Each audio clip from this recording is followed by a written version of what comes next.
I'd ask you to unplug your ears, right, and listen to what I've got to say. Thank you, David.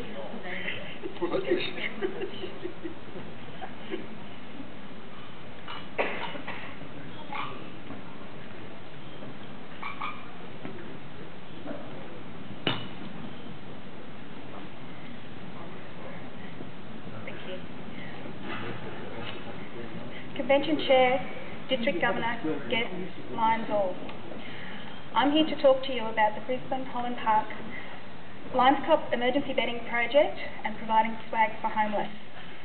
Before we talk about this amazing life-saving swag, we'll take a quick trip, and throughout this talk we'll ponder that question: is homelessness really an issue? Let's go camping.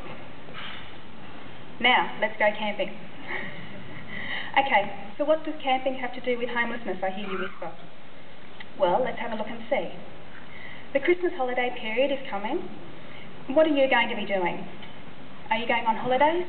Are you staying at a resort, a motel? Are you going camping?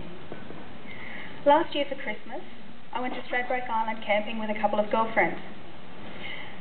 It was a remote site, no water, no power, no amenities, although we were living it up. We had a generator to pump water for our shower from a bucket. We had a gas stove, a gas fridge, and a pizza oven. Even though this was considered glamping, that's glamorous camping, by our friends, thank goodness it was only for 5 days. So right, now take away your tent, your gas stove, your lighting, your fridge, your pizza oven, your generator to pump the water for your shower, your bathroom facilities, your tables, chairs, shelters, and finally, now take away your food. What does that leave you with? What you're left with is not much at all. Your sleeping bag and blankets, and a few clothes, and that's probably it. To me, this doesn't look like much of a Christmas holiday, does it? It's okay to rough it for a few days, but when this is your life day in and day out, when you have no home to return to have your hot shower, shampoo your hair, wash your clothes, how would you cope? When you are camping, your tent serves to protect you from the weather: rain, hail, snow, sun, rodents, snakes, spiders, mozzies. You feel secure, you're protected, and you have privacy. What about your health? How do you keep that in check? If you're not living in a clean environment, what health issues could you be susceptible to? There's respiratory disease, cold, flu, pneumonia, cold weather injuries, hypothermia, frostbite, trench foot, skin disorders, ulcers, fungal infections, food poisoning and E. coli infections from eating unclean food, nits and lice, gastrointestinal issues, bites from rodents that carry venoms and poisons.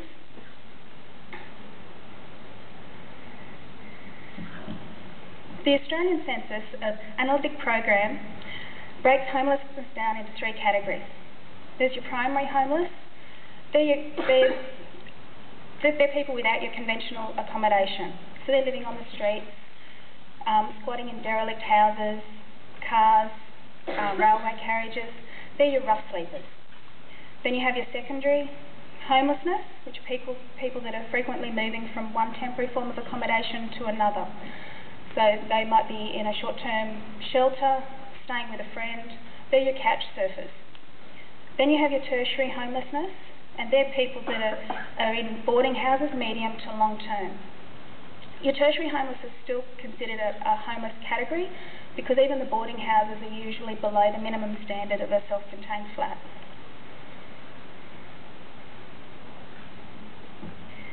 There are many reasons someone can become homeless. These include job loss, unemployment, financial problems, family relationship breakups, eviction, tight housing market, drug or alcohol use, violence, abuse, mental illness, gambling, natural disasters, flood, fire, cyclone, tsunamis. There's nothing extraordinary about this list. As you can see, all of these situations can occur to somebody no different to you or me.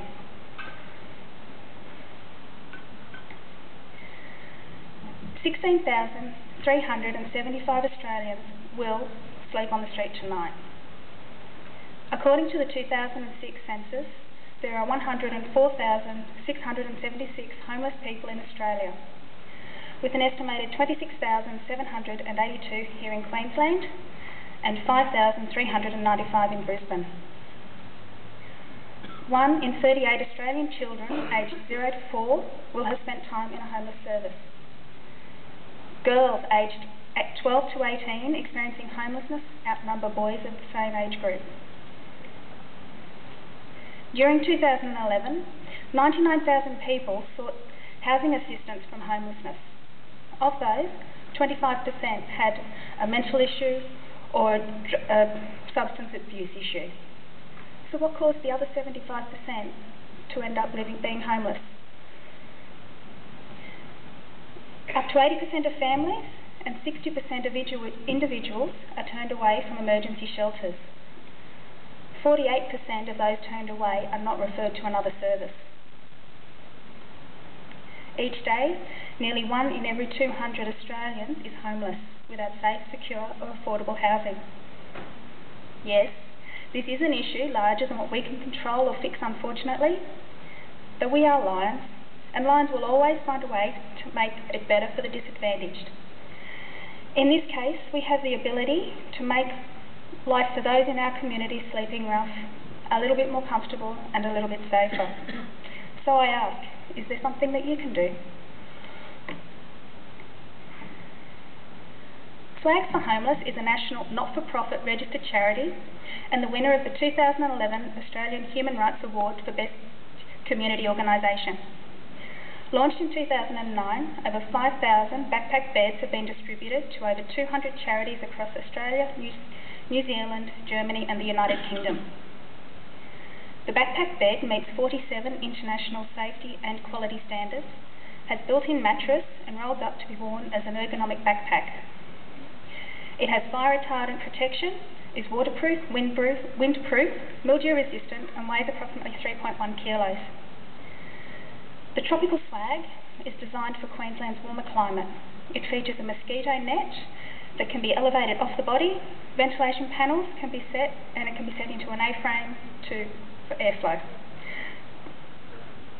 And this amazing life-saving swag is only $79. Did you hear that? $79. Donations over $2 are tax deductible. Swags for Homeless distributes the world's only fire-retardant backpack to those dealing with homelessness in our community. They operate throughout Victoria, New South Wales, South Australia and Western Australia, and until recently had no representation here in Queensland or Brisbane. Homeless Persons Week in August of this year saw the dual launch of Swags for Homeless. First, the launch of the swag here in Queensland, and second, the launch of their tropical swag. The club had a busy week, from attending events to raise awareness for homelessness, to delivering swags to charities across Brisbane, to rattling the tin at Greenslopes Mall to raise money for, you guessed it, more swags. The reaction from the community during this fundraising at Greenslopes Mall was amazing. So many people pleased that we were actually doing something for those less fortunate. The number of people that bought a swag outright was just amazing, and a lot of anger that this kind of project is even needed. After all, we do live in a very fortunate society. These swags make an impression on people. We managed to get the ear of former Prime Minister Rudd at the Salvation Army CEO sleep out held in June. He was totally taken with it and kept pulling participants from the sleep out over to show the swag off and tell them all about it. So far, between funds raised through our club and swags donated directly from Tony and Lisa Clark of Swags for Homeless, we have distributed 208 swags in South East Queensland. You can see the full list of the charities that we've been dealing with so far. Hopefully that list will grow. So, let me tell you a quick story. Mum and I went out one night with one of the soup kitchens. I had 12 swags to deliver to this soup kitchen. That night we had 75 to 80 people that we were feeding. There had been an announcement that after dinner 12 rough sleepers were to go to the back of my car and we would be handing out swags. They had dinner, I went to the car, I opened it up, 12 rough sleepers were coming over, I turned around, there were about 25 people standing in front of me. How many swags did I say I had? 12. So, who was going to get a swag? Who wasn't? Luckily I didn't have to make that decision. Suddenly I heard, hold on, where's Mary? Mary needs a swag. 3 fellows left the line and went to find Mary. Mary has her own serious medical conditions, and all they cared about was the fact that she was safe and comfortable and could do whatever she could to help to monitor her situation. They brought Mary back, put her in the line, they did the count up, and person 13 and above all walked away. So I didn't have to make a decision on who missed out that night. Everyone deserves a little dignity. A comment recently on a local radio station, when talking about all of the mess and debris around the valley, they started talking about all of the human debris lying about. Do people like Mary's friends, who, like you and me, were just concerned about the health and well-being of a friend, do they deserve to be called rubbish? No one deserves to be referred to as rubbish. Rubbish is something that you dispose of. If you had a choice, would you want to choose to live like this? How would you feel if you or one of your family members were referred to as being no better than a piece of rubbish? But do you want to do something? What can you do? 200 and swags are not a lot. But that's 208 that are sleeping a little bit more protected and safer in their environment. But what about those that are left? This is where hopefully you and your club may come into it. Is this a project that you think you might take up? If you haven't already, come down the back. One of the Holland Park members will be happy to chew your ear off a little more. And take care, and thank you very much.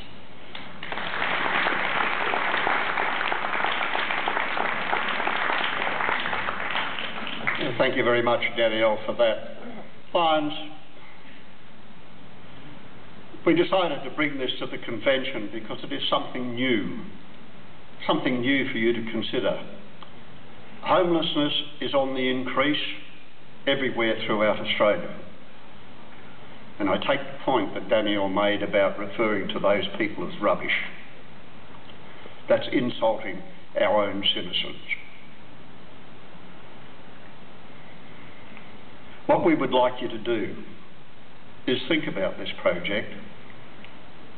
All you have to do is talk to your local Salvation Army, Lifeline, or even your local council, or even the local hospital about the incidence of homelessness that you have in your area. Yes, it does exist. What we would like you to do is rise to the challenge of providing swags for these people so that you as a Lions Club can improve the quality of their life, the hard life that they're leading, and also make their life a lot better. Please think about this project and come and talk to us. We'll be happy to help you in any way that we can. Thank you very much.